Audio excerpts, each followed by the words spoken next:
Yo, what's going on, guys? It's your boy. Welcome back to another episode of Secret Invasion Saturday, the first episode of Secret Invasion Saturday. That's actually on a Saturday. So today we're going to be talking about episode 2 of Secret Invasion and everything that happened in it. I'm kind of just going to treat this like as if it was a live stream, but I'm not actually live. So, very few cuts, very few edits. We're just going to straight up talk about the movie.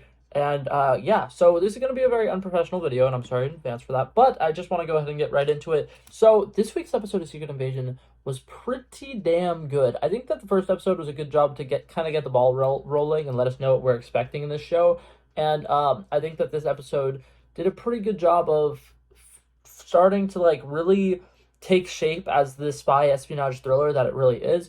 I feel like you can start to see like some of the treads of like this is a double cross agent thing. This is what's gonna happen. It kind of like broadened the field to like originally we were like there's good scrolls and bad scrolls, but now there's Nick Fury, there's a good scroll, there's the U.S. government, there's the bad scrolls, there's what's it called? Olivia Colman's character. There is so much going on here, and I really really love it. And I'm thinking that episode 2 did a really great job of setting the stage for the fact that there's going to be so many twists and turns in the later episodes, and I have no predictions as to what any of those twists and turns are going to be, but I can tell that there's going to be some, and I'm really excited for it.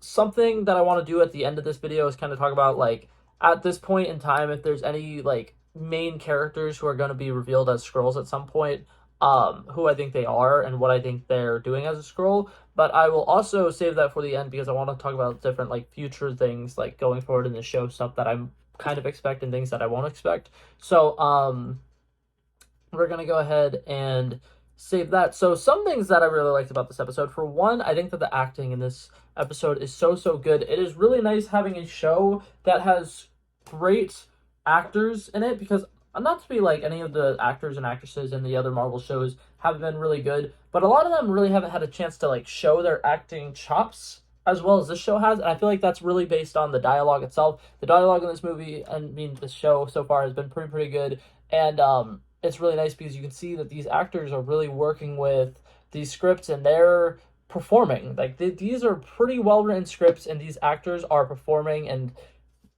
playing off of each other incredibly well. I think that in the beginning when they have the little train scene where Samuel L. Jackson and Ben Mendelsohn are having this really important conversation in the train cart, there's a lot of tension in that room. There's a lot of you can tell they are really close to each other and they like each other and trust each other a lot. But there's also kind of a sense that Samuel L. Jackson feels a little betrayed because there's stuff going on that he doesn't know about. And I think that something that they really haven't addressed much in the show is Nick Fury probably knows a lot more than he's letting off. And I really like the fact that you can kind of tell in the first episode seemed like he was a little old and out of the game, but as this episode unwinds, you can kind of tell that he's still that guy. He's still pretty cool, and I like it because they even had a line in this movie. I mean, in this episode, Jesus Christ, I'm gonna keep calling it a movie. I'm so sorry. I don't talk about TV shows on this channel much. I mostly talk about movies. But what's it called? There's even a line where Nick Fury says, even when I'm out, I'm still in. And I think that that was a great line to show that he's back. He still can do it. He can keep up with the people. He knows how to be a spy. And I'm really excited to see where everything is going leading forward because I think Samuel L. Jackson's character has a great idea of what's going on. He has a good gauge of the scope. And I think that he's going to come up with a plan relatively quickly on how he's going to try to infiltrate the scrolls, maybe get to Kravitz. I don't know, but I definitely think that there's a lot of potential for these next couple of episodes to really get tense. There's going to be a lot of high stakes. I'm thinking that this is going to be a really damn good show, and it's going to really feel action packed because right now we've got a lot of like scenes that are just people talking and giving us dialogue, and those scenes feel great. Like they are actually really good, and there are people having like genuine great moral conversations and two people who have different perspectives on things having conversations about how their perspective have given them a little different outlook on life. And something that I really like is Samuel L. Jackson growing up did kind of have to deal with some prejudice stuff because he grew up in the South at a time when the South was still very racist. um and I like it because he shows that in his character, and it's really like strong that Nick Fury is a black character who was becoming a spy and working in the government when he was back in the 90s. And it's like not saying that it was impossible for someone of color to do that, but it was probably not very easy. And I think that that's something that's really underlooked with the MCU's version of Nick Fury is he's probably gone through a lot of hardship to get to where he was, and to become like the director of Shield probably took a lot. And I think that this show is really going to kind of show us why he was the director of Shield. He's a great spy, and he's had 30 years of on the field experience, and I'm really excited to see where things are going with that. Another conversation that I thought was really, really good because we're still talking about the acting here. Don Cheadle. Don Cheadle is a guy who had a similar upbringing. Well, his character in the show, Rhodey, has had a very similar upbringing with Samuel L. Jackson. They kind of relate to a couple things on a different degree. But Don Cheadle is more of a like respectable person. He's more like honorary, does things by the books, and he's worked his tail off to get to the spot where he is in the government, and he's worked really hard. And he's kind of, in my opinion, a great symbol of what racist people nowadays need to see. Is he's a very smart, hardworking black person who came to power and came to be in a position of power because of his skill, because he was worked for it, he's earned it, he's literally a very strong, smart, powerful person. And he didn't just get it because of his skin color, which is what a lot of people nowadays are constantly like, oh, because black people exist, they get to do things for free and this and that. And it's like really disgusting. The people outside are like kind of saying that people of color have privilege because people stores need diversity hires and stuff like that. And I think that having Rhodey be this guy who's like, you can tell he really worked for it and he earned it, and he's not putting other black people in positions of power just because they're brothers or whatever. And I really liked that scene. If you've seen it, Nick Fury and Rhodey have a long conversation about how they grew up in the South and how they were kind of having to deal with prejudice and racisms or whatever while they were working up the ranks of their respective parts of the government, because Rhodey went the military route and went up and became what's it called? A consultant for the military, a general, whatever. And now he might be Secretary of State. We still don't really know what his title is. And Nick Fury, on the other hand, he started off as just a regular like FBI agent, then became a member of Shield, and then worked up the ranks of Shield. And they both did it in a relatively honorary way. But right now, Nick Fury's doing things very off the books. He's doing things very illegally and in a way that Rhodey can't support him doing it. And Rhodey shows in this that he's not just going to let things slide because they're friends and because they're the same skin color and they have the similar backgrounds. Because Rhodey believes in doing the right thing and morals and doing things by the book. And I think that the way that they showed the comparison and that contrast was really, really good. That entire sequence was fantastic. I think that, like I said, this episode has some of the best dialogue that the MCU has had in a really long time, and it is great. A couple of other things that I really like in this episode. You can kind of see that Gaia is starting to become a little speculative of everything that's going on with the Skrulls, and you can really see that she might secretly be a double agent or whatever, like working with Talos, but we still haven't known that yet. But I do think it is pretty interesting that she's doing her little sneaking around, figuring out more information about the stuff that they're working towards. And you can see that she's currently trying to kind of like put a divide in between Gravik and his right-hand man. And I think that that's really cool. And the way that she's doing it is very subtle. And she feels like a really cool spy character. And I'm really loving everything about her so far. Still hasn't had a lot to do, but she's very interesting. And something that I like is Emilia Clarke is currently having to act a lot with just facial expressions and body language. Because you can see when some innocent people are being killed and stuff like that, she's a little concerned. Like, she feels bad that these people are being killed. But she's not able to, like, say that or anything because she's in a situation where she knows why they're getting killed, and she's on the side that is with the people who are killing people. So she can't really like express that, but you can see with her body language and her acting that, you know, she's upset. So yeah, Emilia Clarke absolutely killing it. The guy who plays Gravik, I can't remember his name. It's like Ben King of the Year or something like that. Ben Mendelsohn, Rhodey, Samuel L. Jackson. I actually said Rhodey instead of Don Cheadle. I'm sorry. And Olivia, I can't remember her last name, is it like Olivia Colman, something like that? She is absolutely killing it as well. She has a little scene where she goes to a meat locker and she goes and interrogates a Skrull, and it was a really dope scene. So first of all, you walk in and this guy's clearly been tortured, which was great. I'm not gonna be like, I'm tired of Marvel like really like hiding things, but like something that I like about Captain America Civil War is there's a scene where a Hydra agent is literally willing to die to protect Hydra secrets, and the way that he dies is very gruesome. Like Zemo has him tied up, hanging upside down, and has water running up, so he's gonna get drowned or whatever, and he's gonna be hanging upside down until he dies, basically.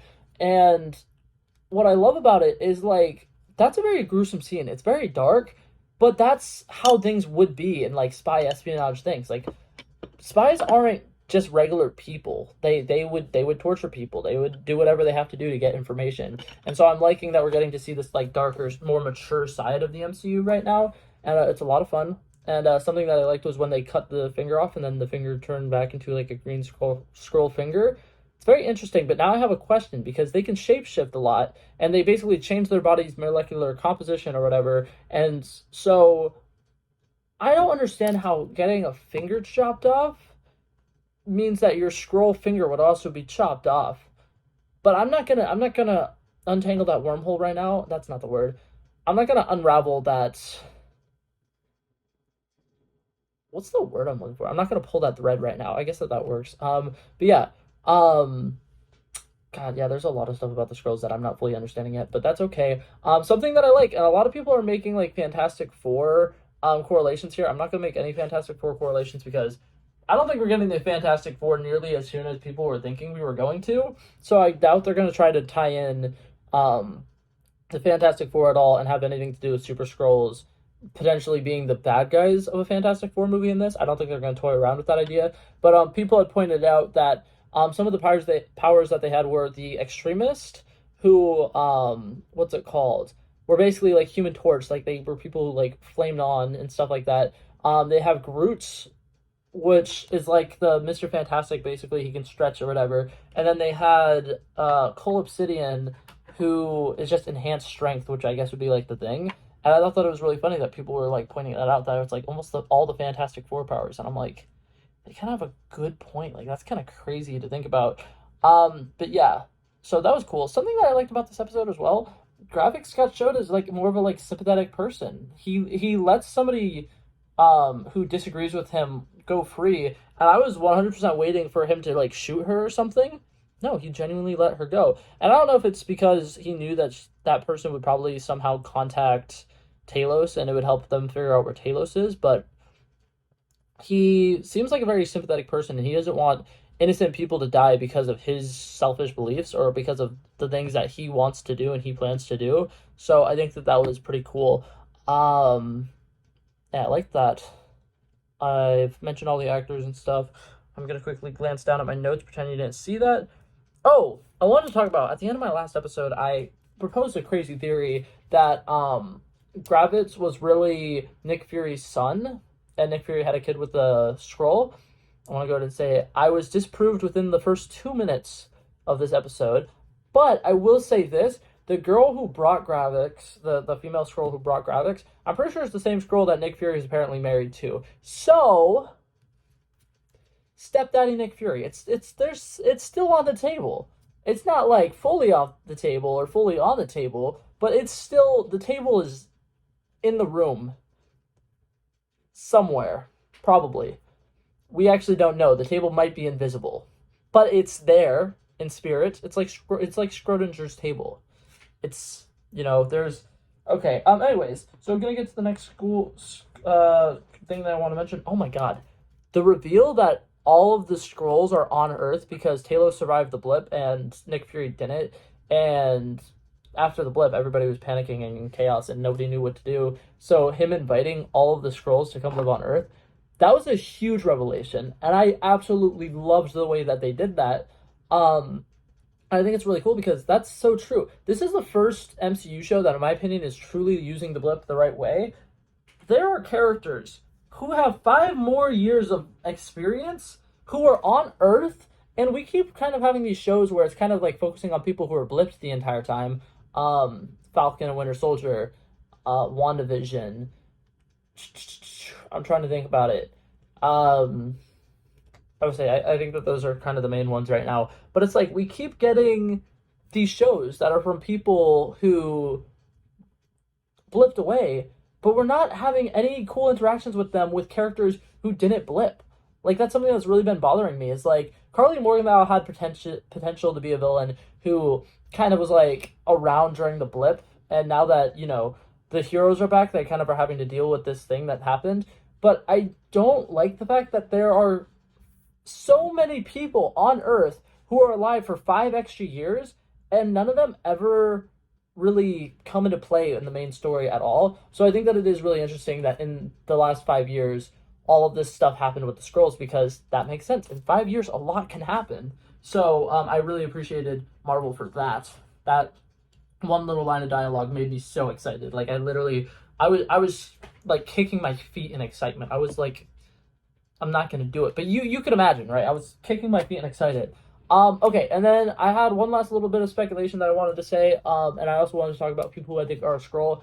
I don't think Rhodey is a Skrull at this point. A lot of people still think he's a Skrull.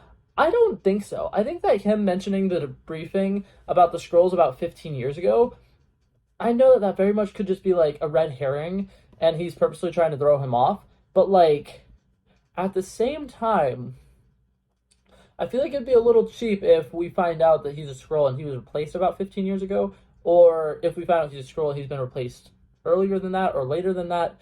I don't know. I just think that it would make a lot more sense if he's not a Skrull.